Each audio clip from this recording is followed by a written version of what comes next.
મુખ્ય સેવિકા, multipurpose health worker, female health worker અને એસઆઈની આ સિરીઝમાં આપનું સ્વાગત છે। આજનો ટોપિક છે સ્વાસ્થ્યના ઘટકો। હા મિત્રો, સ્વાસ્થ્યના ઘટકો કયા કયા છે તે જોઈએ તો સૌપ્રથમ છે વાતાવરણ, ત્યારબાદ છે આનુવંશિકતા, જીવન ધોરણ, આરોગ્ય સેવાઓ અને સામાજિક આર્થિક પરિસ્થિતિઓ। આ પાંચે સ્વાસ્થ્યના ઘટકો સ્વાસ્થ્ય ઉપર ખૂબ જ અસર કરતા હોય છે। કેવી રીતે? ચાલો નિહાળીએ વિડીયોમાં।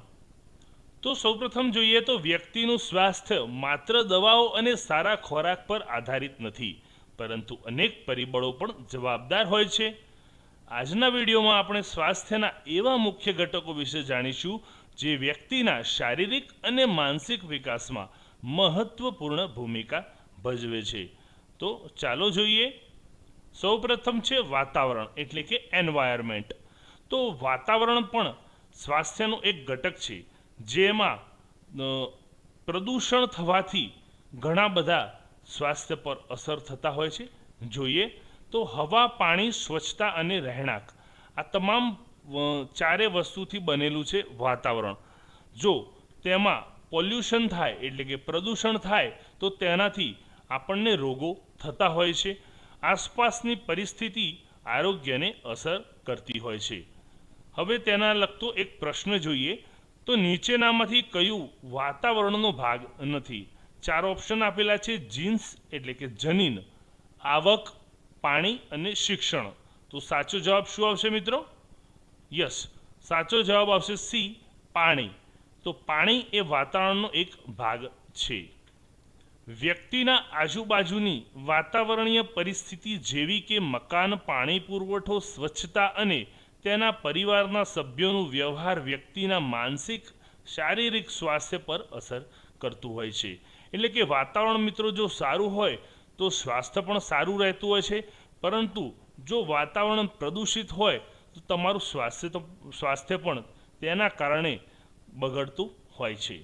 હવે નેક્સ્ટ જોઈએ આનુવંશિકતા એટલે કે હેરિડિટી।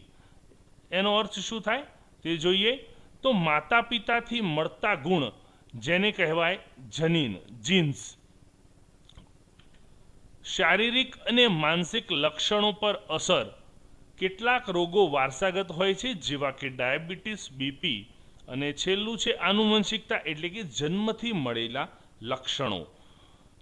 જે તમને જન્મથી મળેલા લક્ષણો હોય તેને શું કહેવાય? આનુવંશિકતા। તો જે માતા પિતામાંથી મળતા ગુણો હોય છે એ તમારે હેરિડિટીમાં આવતા હોય છે। જેમ કે તમારા ફાધરને ડાયાબિટીસ હોય તો તેનો એક રહેતું હોય છે કે વારસાગત ડાયાબિટીસ આવવાની સંભાવના રહેલી છે। તે જ પ્રમાણે બીપીમાં પણ એવું જ હોય છે। તો તેના વિશેનો એક પ્રશ્ન જોઈએ તો નીચેનામાંથી કયું આનુવંશિક પર આધારિત છે?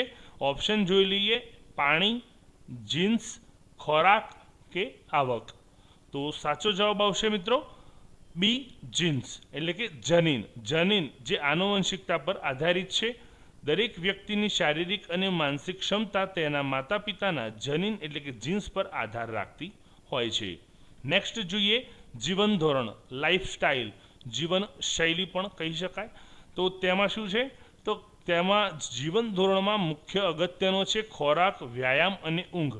જો આપની જીવનશૈલી ખૂબ જ સારી હશે તો તેના માટે શું હશે? તો આપનો ખોરાક પણ સારો હશે, આપ વ્યાયામ, યોગ, પ્રાણાયામ કરતા હશો, પૂરતી 7 થી 8 કલાકની ઊંઘ લેતા હશો, ત્યારે આપની જીવનશૈલી યોગ્ય દિશામાં જઈ રહી હશે। પરંતુ તમે જો યોગ્ય ખોરાક નથી લઈ રહ્યા, કોઈ વ્યાયામ નથી કરતા, પૂરતી ઊંઘ નથી મળતી, તો તેના કારણે આપના જે જીવનશૈલી છે તેમાં ધીરે ધીરે રોગોનો આવન જાવન વધશે। બીજું છે સ્મોકિંગ, આલ્કોહોલની ખરાબ અસર। તો જે આપના જીવનશૈલી, જે આપનું જીવન ધોરણ છે તેમાં જો તમે આલ્કોહોલ અને સ્મોકિંગને એડ કરો છો તો તેમાં ખરાબ અસરને કારણે આપનું જીવનશૈલી જે છે તે ખોરવવાની સંભાવના રહેલી છે। Healthy lifestyle is equal to good health. જો તમારું જે જીવનશૈલી છે, જીવન ધોરણ છે, જો તે તંદુરસ્ત હશે તો તમારું આરોગ્ય પણ સારું રહેશે। એનસીડી એટલે કે નોન કોમ્યુનિકેબલ ડાયસીસ, જીવનશૈલીથી જોડાયેલી, એટલે કે મિત્રો અસ્વસ્થ જીવનશૈલી જો આપની હશે તો તમને બિનચેપી રોગો પણ થવાની સંભાવના છે, જેવા કે ડાયાબિટીસ, બ્લડ પ્રેશર, હૃદય રોગ અને સ્થૂળતા. આ તમામ ચારેય રોગ એવા છે જે તમે અસ્વસ્થ જીવનશૈલી હશે આપની તો આ ચાર રોગ તમારા શરીરમાં ઘર કરી બેસશે. એના માટેનો પ્રશ્ન જોઈએ તો નીચેનામાંથી કયું જીવનશૈલીમાં આવે? ધૂમ્રપાન, જીન્સ, વાતાવરણ કે હોસ્પિટલ? યસ, સાચો જવાબ છે એ ધૂમ્રપાન વ્યક્તિના જીવન જીવવાના તેના મૂલ્યો, તેનું વર્તન અને તેનું કાર્ય વ્યક્તિના સ્વાસ્થ્ય પર અસર કરે છે. નેક્સ્ટ જોઈએ સામાજિક આર્થિક પરિસ્થિતિ. તો મિત્રો જે સામાજિક આર્થિક પરિસ્થિતિ વ્યક્તિના માનસિક ઉપર ખૂબ જ અસર કરતી હોય છે. આવક, શિક્ષણ અને રોજગાર. જો આવક પૂરતી ન હોય, યોગ્ય શિક્ષણ લીધેલું ન હોય અને યોગ્ય નોકરી ન હોય તો વ્યક્તિ માનસિક રીતે પણ પડી ભાગે છે અને તેના શરીરમાં રોગો ઘર કરી બેસે છે. ગરીબીથી કુપોષણ અને કુપોષણથી રોગ તરફ.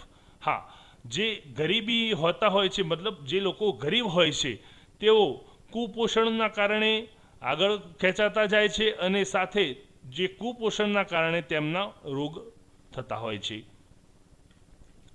શિક્ષણ વધુ તો એનો મતલબ છે આરોગ્ય સારું. હા, જો આપ શિક્ષિત છો તો આપને એટલી પણ ખબર હશે કે નાનામાં નાનો કોઈ પણ રોગ થયો હોય તો તેની તાત્કાલિક સારવાર લેવી, તેની તાત્કાલિક દવા કરવી, અને આપ શિક્ષિત છો તેના કારણે આપનું આરોગ્ય કોન્શિયસ આપ રહેશો, તેના કારણે આપનું આરોગ્ય પણ સારું રહેતું હોય છે. તેના અંગેનો પ્રશ્ન જોઈએ તો આરોગ્ય પર સૌથી વધુ અસર કયું કરે છે? આવક, જીન્સ, હવા કે પછી દવા? જવાબ છે એ આવક. હા મિત્રો, આવક જો આપની ઓછી હશે તો માનસિક રીતે પણ તમે પડી ભાગશો, તમે આપને હેરેસમેન્ટ જેવું ફીલ થશે. ઘણીવાર દર્દીની આર્થિક પરિસ્થિતિ તેના સ્વાસ્થ્ય પર અસર કરે છે. આરોગ્ય સેવાઓ છેલ્લું છે. આરોગ્ય સેવાઓ જે સ્વાસ્થ્ય ઉપર ખૂબ જ અસર કરતી હોય છે. આરોગ્ય સેવાઓ એટલે કે હેલ્થ સર્વિસીસ. તો hospital, primary health centre, PHC અને સીએચસી. પીએચસી એટલે કે પ્રાથમિક આરોગ્ય કેન્દ્ર, સીએચસી એટલે કે કોમ્યુનિટી હેલ્થ સેન્ટર, સામૂહિક આરોગ્ય કેન્દ્ર. તો આની અંદર તમને વિવિધ હેલ્થની સર્વિસ એટલે કે આરોગ્યની સેવાઓ મળતી હોય છે. તો આપે આનો લાભ અચૂક લેવો જોઈએ. રસીકરણ થતું હોય છે, વિવિધ સારવાર પણ ત્યાં થતી હોય છે. સુલભતા ઇઝ ઇક્વલ ટુ આરોગ્ય સુધરે. તો જે આ આરોગ્યની સેવાઓ આપેલી છે તે આરોગ્યની સેવાઓ અચૂક સમયાંતરે જો દરેક વ્યક્તિ લે તો દરેક વ્યક્તિનું આરોગ્ય સુધારેલું જોવા મળતું હોય છે.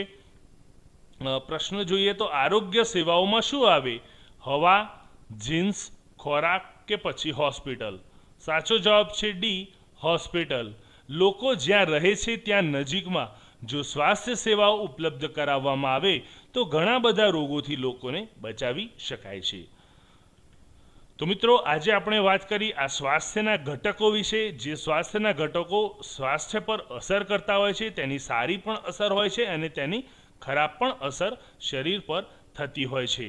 તો મિત્રો, આજનો વિડીયો આપને પસંદ પડ્યો હોય તો જરૂરથી લાઈક કરશો અને ચેનલને સબસ્ક્રાઈબ કરવાનું ભૂલશો નહીં. ધન્યવાદ.